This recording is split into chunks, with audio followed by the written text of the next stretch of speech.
So, I've now watched the second one, which was called Graveyard Rats. Right? Let me double check.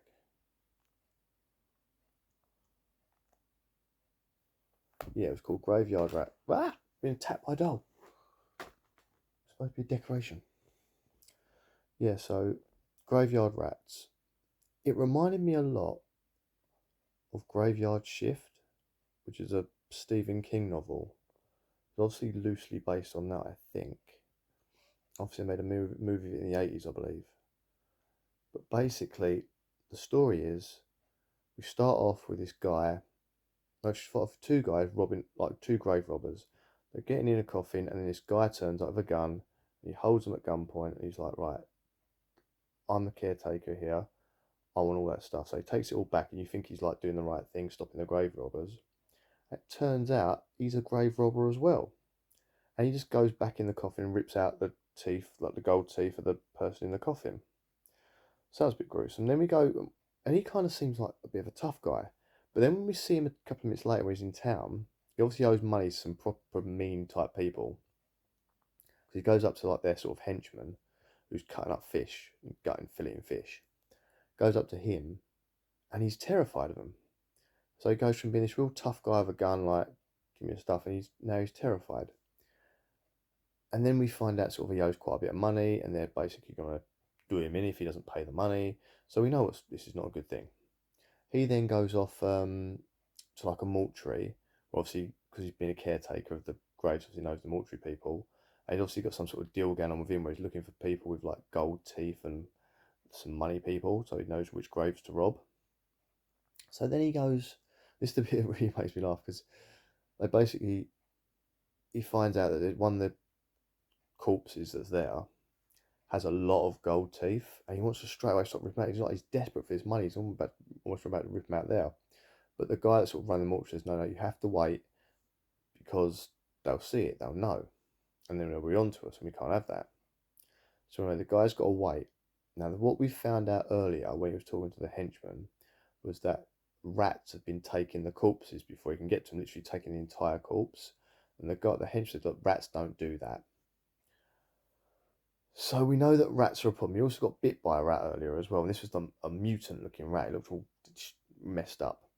So we know that rats are now a problem, and they're taking all the bodies before you can get to them to steal the gold, and they're actually taking the entire body. Not just taking like eating the body, they're actually taking the entire body out of the graves. They're digging a big hole and taking the bodies out, which is bizarre. So then we move on to obviously he's the corpse has been buried, and he goes to dig it up. Now he then, as he sort of gets down, as he digs his way down to the actual coffin, he sort of gets the coffin, listens to the coffin, he can hear the rats have already started to like take this body away, so he desperately breaks his way through.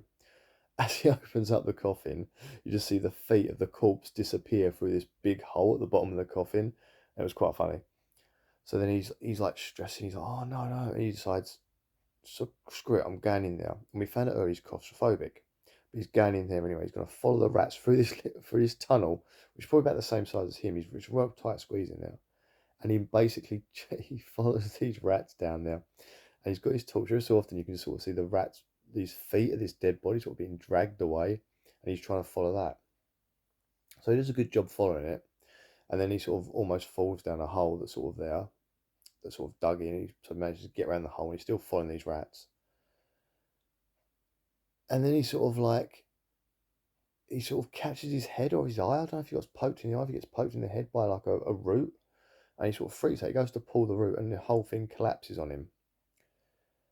And it's like a moment, and then so he sort of digs himself out, and he's panicking because he's like trying to control his breathing because he knows he's having like a bit of a mini panic attack, being stuck down there.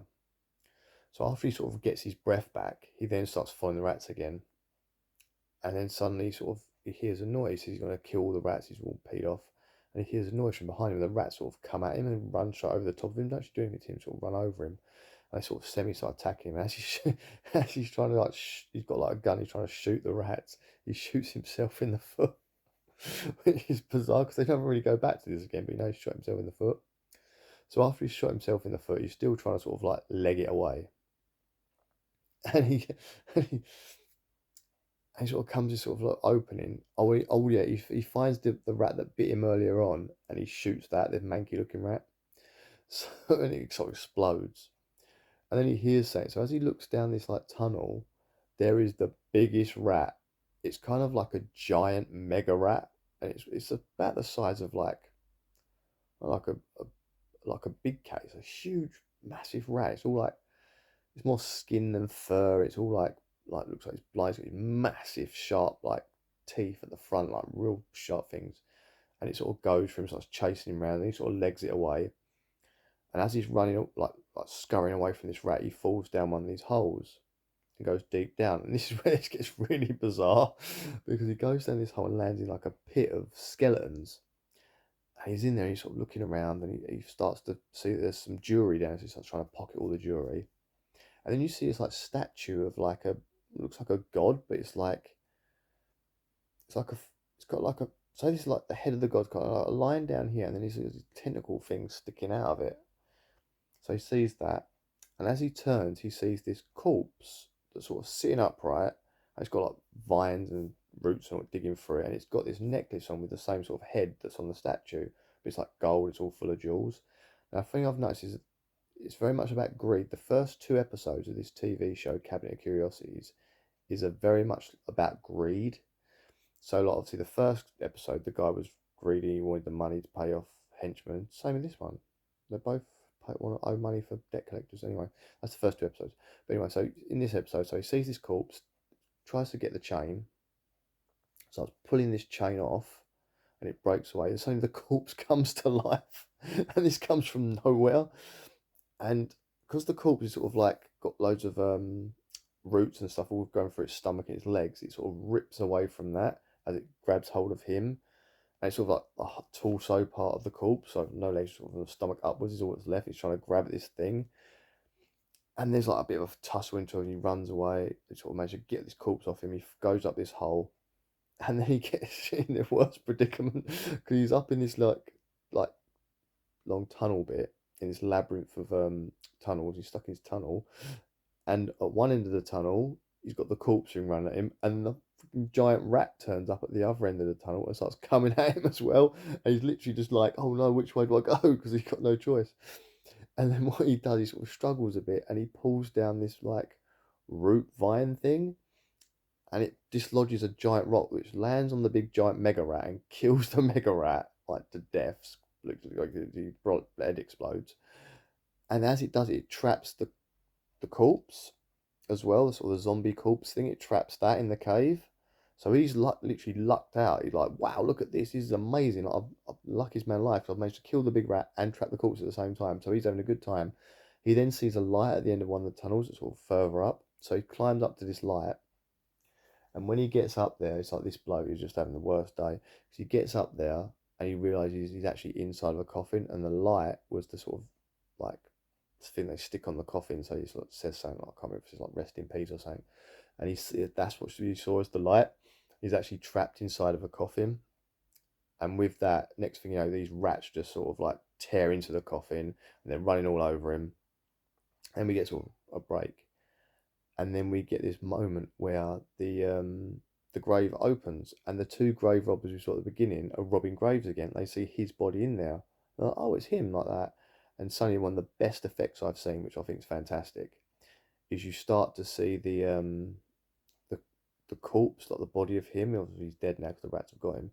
Start to move and convulse a little bit, and it sort of bobble up and down. And then these rats start coming out of his mouth, and it looks disgusting, and it's fantastic at the same time. It's a real good CGI job. It really is. It's fantastic. So I had to pause it for a second. Then my son woke up. Rats. That was it. Rats. Rats pouring out this guy's mouth. Loads of them. The whole like the effect they use with the body sort of convulsing and blood, and you saw the rats popping out. It's fantastic. It's obviously CGI, but it's a real good CGI. But a lot of the effects, it's like the big mega rat and that. A lot of that was practical by the looks of it, and the zombie was like a sort of guy in costume sort of thing, but it looked really good. If they sort of mixed it with CGI, it kind of worked really well, I think. But the overall look, I mean, this was set. I'm not very good with dates, but it was set in Salem. But it was like a long time ago, so everyone's sort of in period sort of costumes and stuff. But this was a fantastic. I think this episode was better than the first one. They're both very good, but this one was a little bit better than the first one. I like this one. I really want to see where this show's going. I'm gonna have a quick look at Netflix. Hang on a second. It looks like we've got a lot more episodes to come. 8 by the looks of it. I love how they're dropping them every 2 episodes every day up until the Friday before Halloween. The Autopsy, you know that's going to be a good one.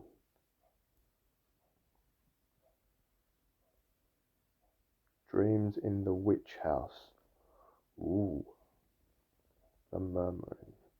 Yeah, some good. I like the titles. They're good titles. They kind of like indicate what it's probably going to be about. I mean, you're guessing that the autopsy is about an autopsy. You're guessing the outside's obviously the one set in the woods. The Pickman's Model. Maybe that's the one with the girl with sort of the cream on her face. This one's obviously about a witch. The old dreams in a witch's house about a witch. The Viewing. I'm guessing that's a haunted housey one. Or maybe The Murmuring is too. I'm guessing these 2 last ones are ghosty, I don't know.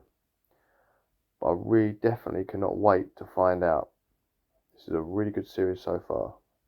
Yes, I really can't wait to watch the rest of this series. I mean, obviously, I like it when they don't drop a series and all at once. I do still like. I'm very old fashioned. I like the whole episode per week thing. I know this is happening every day leading up to sort of like the weekend of Halloween.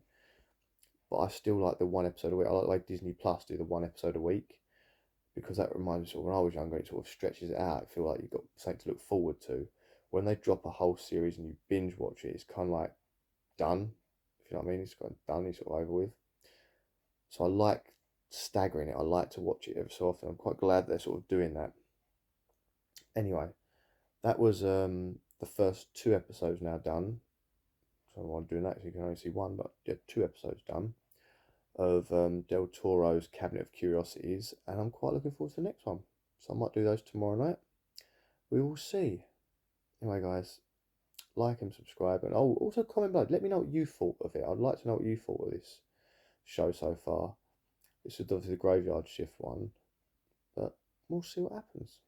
I kind of like. Part of me kind of wants to see like a link somehow. I'd like to see a link between the stories, but obviously they are set different time periods, so you're not going to get that. But still, it's a fantastic little show, and I do love the little intros at the beginning by Del Toro's. It does give me that Tales from the Crypt vibe, you know, that sort of. I like a storyteller to start us off and lead us into the stories, you know. I think Hitchcock had a TV series years ago, he used to do that as well. Alfred Hitchcock Presents, was it called? That's going to bug me now. Anyway, have a good night, guys. I'll speak to you all soon. Bye.